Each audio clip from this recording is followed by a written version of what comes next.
Okay, so now we've switched over to kennel person A role. They're in charge of doing the internal cleaning, filling up the water bowls and doing all the cleaning.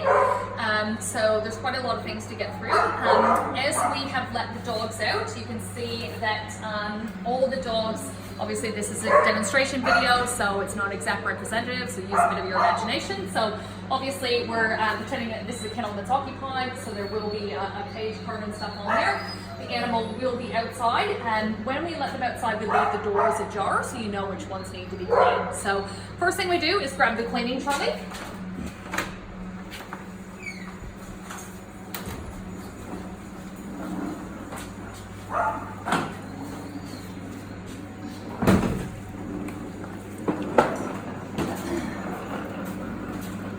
Then generally we work in sections. So I'll start with the A side section and do all these kennels, depending on how many are occupied, all at once. Once I'm finished with that section, I'll then move on to the side section.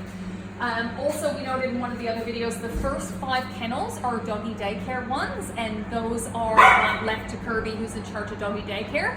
She will do any cleaning as required throughout the day, so you could just leave those kennels as is. So we're going to start down here. I've got 3 kennels that are occupied for A side. The first thing I'm going to do is unravel the hose. Please be gentle with the nozzles. Don't drop these on the floor. We buy high caliber nozzles to make it your job easier, so please be careful with them. Hold that in your hand or gently set it on the ground while you pull this full reel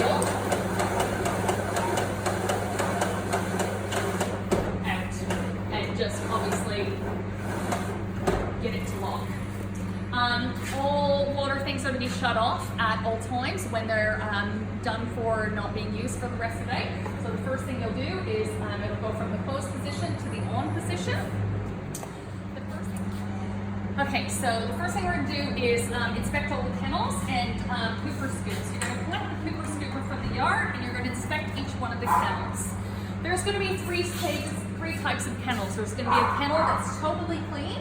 Kennel is totally clean. You can see there's no hair, there's no urine, there's no feces, there's no excess mud. So that kennel is fine to stay as is. It's the same animal returning to that kennel, so it's fine to stay as is. So with this kennel, you're just going to leave it alone for now. You're then going to inspect the rest of the kennels. That one still looks okay. This one's obviously got feces in it. So the first thing we're going to do is all hard feces is not to be put down the drain. It's to be collected with the pooper scooper.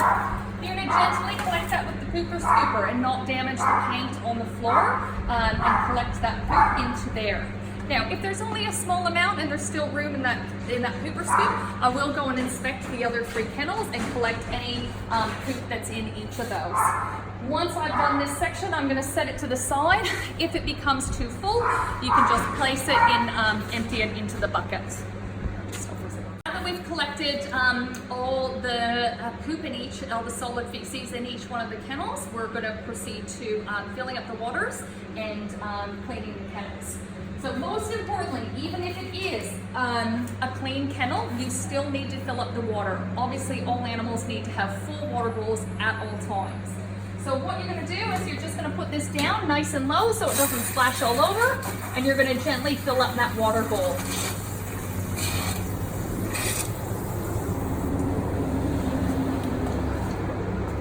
Because that water bowl is now full and the kennel is clean, I'm going to close that door slightly. I still will leave it slightly ajar because we do still need to feed that animal, but I'll close it so that I know that it's done, and then I'll move on to the next kennel. This kennel we're going to pretend is soiled. If it has any urine, any loose feces, mud or hair, we're going to go in here. We're going to turn this bed on its side. If the bed is soiled, the first thing we'll do is clean the bed, which actually I might demonstrate. If the bed is soiled, it needs to get cleaned as well too. So you're just going to rinse the bed off. Then you're going to stand the bed up. You're going to pre-soak the kennel.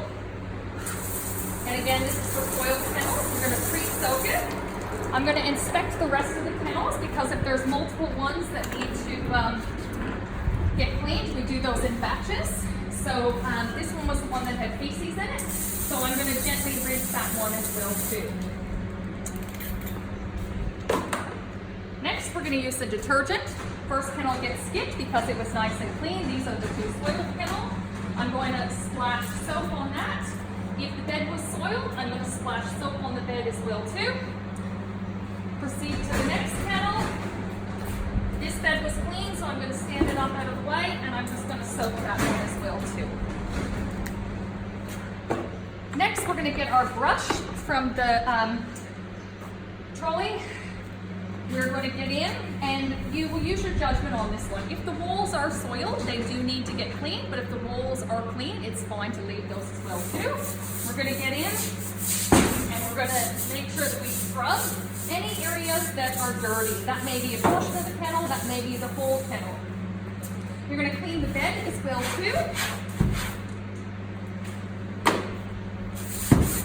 As much as required to remove all the soil material. Then I'm going to go to the next kennel with my brush. That bed was still clean, so I'm leaving that bed. But I've done the whole entire floors, and I've cleaned a little bit of excess on the wall and in the corner as well too. So you wouldn't want to go to a hotel room and find dirt in there, so please make sure that the kennels are cleaned to your standards as well too. After we've done the scrub, we're going to go through and we're going to just rinse all that soap out of the way. And at this point, you can either do this, I like to do the waters afterwards, so that way if anything gets splashed into it during the cleaning, I can change the water. But this is the point where I would, because the bed is wet, stand up that bed to allow it to dry and fill up this water while we're in here. Now, if it's a nice warm day, these kennels will dry quickly. First, I'll rinse the other kennel while I'm going. Rinse this kennel and fill up this water at the same time. If it's a nice warm day and there's lots of animals in, you can allow these indoor kennels just to air dry. If there's only a few animals in, and you're going to be putting them back in quickly, then just a quick squeegee.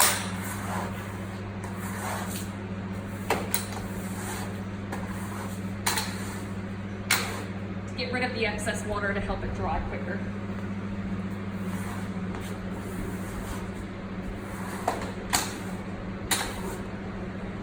Now, this bed didn't need cleaned and is dried, so I'll go ahead and return that bed to its regular position. So that kennel is done and ready to go.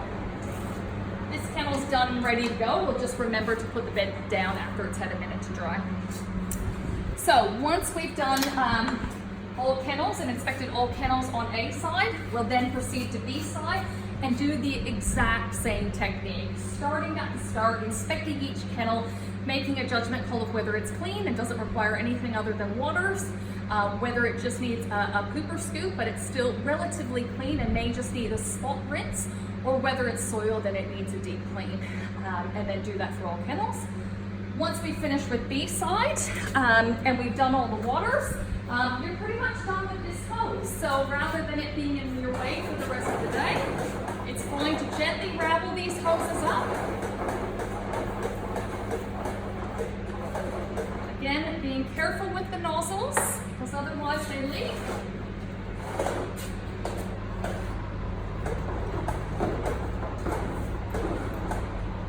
Now, if it winds all the way up, you can just allow it to sit like that, or you can tuck it in there. And then I take this opportunity to close it as well, because we're done with everything there for now. Next, we move our trolley and we get down to the larger sections. Depending on how many animals are in, you may want to do this in 2 sections rather than in a complete block.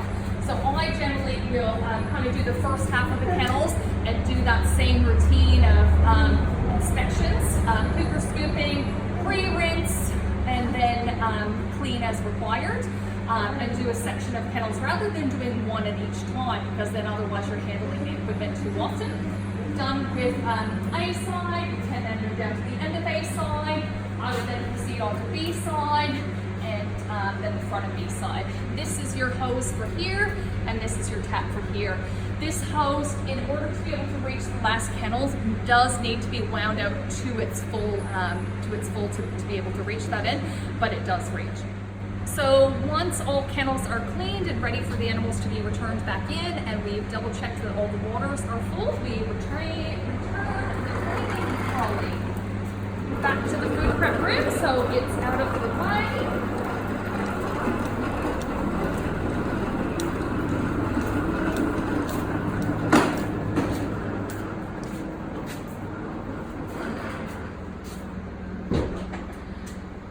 And to clean a kennel really should take you a minute or two. It's not a long procedure if you get in and you do it in a systematic approach, and that's your inside cleaning for the day. The animals are still outside, and that's when we come in and we check the iPads. There should be an iPad out in the food prep room when you come here. If you need the code for the iPad is listed here, and the login for PetTech Pro is listed here. So what we do is just use it like any iPad. If you need to enter the code in, it's listed here at 0411. And PetTech Pro is just here.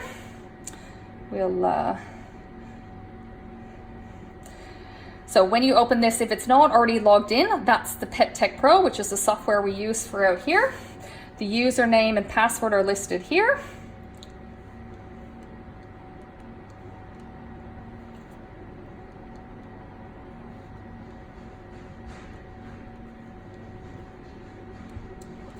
You will have your own username and password that you can enter in here. Okay, and then this is PetTech Pro. In another video, we will go through how to use the software. So right now we're going to skip through stuff and assume that we've been through that video already. But the most important thing to check on here, and you can use it just like a regular iPad, is to click on the daily checks. The next important thing that we do is start doing the special diets and the medications, which all will be listed here. So we're going to select all activities for today's date and hit go. You can know which ones are done and which ones are ticked off because they'll be done and have the person. Please note that they do not go off the system once they are completed. It's just marked that it is done so that they stay on there, so that if anyone checks later on that those things are still there. You're going to go through here, you're going to check for any special diets, and then you're going to find those special diets.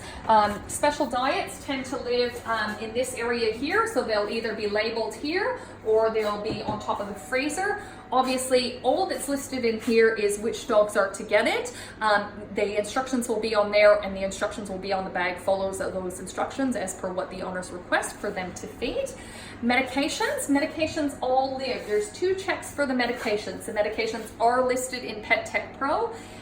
They're all kept here, and they all have to be labeled with the animal's details and instructions. There's also, because medications are so important, is a secondary check, and each animal when they come in has a certain medication schedule where everything will be outlined on here. We will have another video with medications and how to read that and stuff. So right now we're just demonstrating that you go through, you check the medications, and at this stage administer any special diets and medications. Last step of the morning routine is, once we finish special diets and medications, is to do the feeding of the rest of the animals. So there will be feed made up, and there is a recipe and a video later on that demonstrates to you how to make up the food. Obviously Maddie's already fed for today, so there's no food made up for the next day. The food keeps in the fridge for 3 days. We do a mixture of feeding of dry food and fresh mints as well too, so that's why we don't make up it too far in advance. But for this video, we're just going to demonstrate. We're going to take the amount of food out, and there is guidelines about how much food to feed. It's going to go in our feed trolley. We're going to take our feed trolley,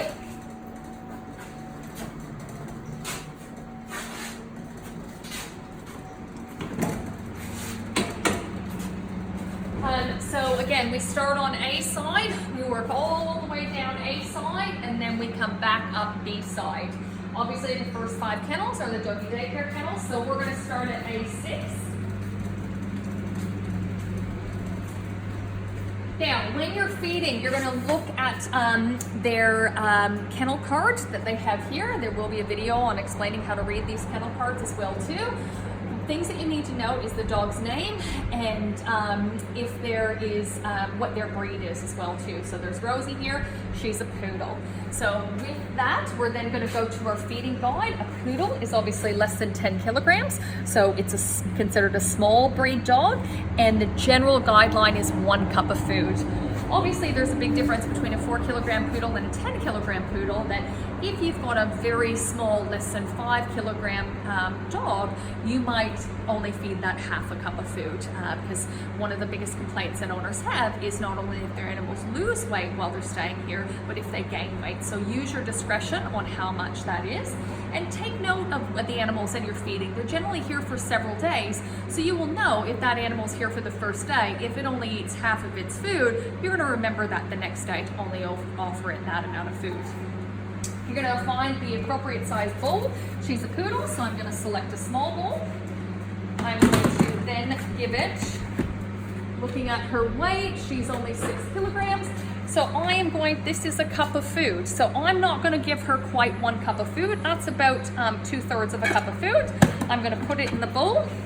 I'm going to place it in her kennel.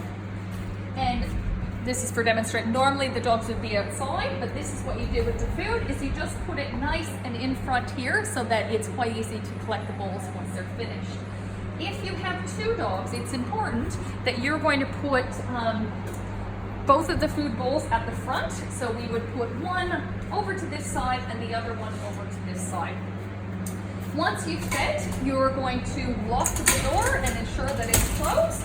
You'll then call the dog inside. If it's 1 dog, you're fine. You can just leave that kennel immediately. If there's 2 dogs from the same family, it is important just to have a look, watch those dogs, and make sure they go to their food bowls. If they don't go to their food bowls, you're just going to gently and carefully and safely make sure that you encourage them to go to their individual food bowls. Do not ever try to stick your hands in a food bowl. That's a good way to get bitten. But if they're both going to this one food bowl, what you're going to do if it's 2 big staffies is you're just going to kind of bang the other bowl so the other one goes to the other food bowl, wave it in front of their face, gently encourage them over to the other bowl so that both of those dogs get a feed and one dog's not eating all the other dog's food. If you have shared boarding will be highlighted on here, that there are 2 dogs that are sharing the same kennel that are of different families that we do during the busy seasons. It will be noted on their kennel card. Even more importantly, it's with dogs from the same family, we just watch them for a minute or 2. But those dogs, you're going to just take an extra minute or 2 just to watch them to make sure that there's no fighting over that food. If you have any concerns that there may be, the best way to do it, especially moving forward, is highlighting on their kennel to feed them separately. You're welcome to bring them to a kennel that's empty next door and let it eat in there separately. Or if it's during Christmas and we're really full, you're welcome to bring one dog out and let it eat outside of the kennel. Or even better is to take note of that, let one dog be inside, one dog be outside, and put the food in the outside run so they really can truly eat separately.